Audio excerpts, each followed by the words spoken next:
Ini pertama kali aku jumpa mi sup yang ada ikan seko dekat atas dia. Ini memang takkan jumpa tempat lain, hanya ada di Sedili saja. Dan ini adalah mi Sedili. Assalamualaikum, yuk dolan-dolan Johor. Kali ni kita berada di Resepi Ibu Selera Sedili. Kita tengok rupa mi ni, dia ala-ala macam asam pedas, tapi kadang-kadang nampak macam tom yum juga. Tapi sebenarnya ini bukanlah tom yum, bukan asam pedas. Dia adalah mi Sedili yang khas dibawa oleh orang Sedili juga. Ikutkan sejarah cerita ni, mi Sedili ni memang panjang cerita dia. Tapi hari ni aku datang memang nak cuba satu-satunya mi Sedili yang ada kat Sedili, tak ada kat tempat lain. Dari segi rasa kuah dia ke arah macam kau dapat rasa taste of ikan dia pakai ikan sayang seko dia letak atas ni. Lepas tu dia dapat rasa pedas-pedas campuran dengan sos cili, sos tomato, ada kicap sikit campur dia, dan pairkan dia makan dengan dia adalah kau kena makan dengan sambal cili kicap jeruk. Jadi kita campurkan cili kicap jeruk dalam ni, kita gaul sebati.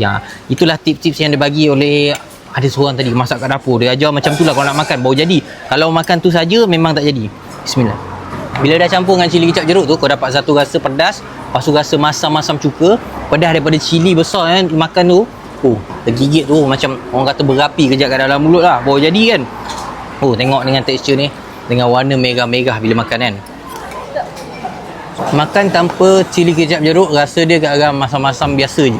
Tapi bila kau dah campur cili jeruk tu, rasanya lebih naik lagi, lebih masam lagi, dan kau dapat satu rasa manis daripada kicap dia. Kita dah makan mi saja, kita dah makan kuah, ni kita nak rasa ikan pula. Macam mana rasanya?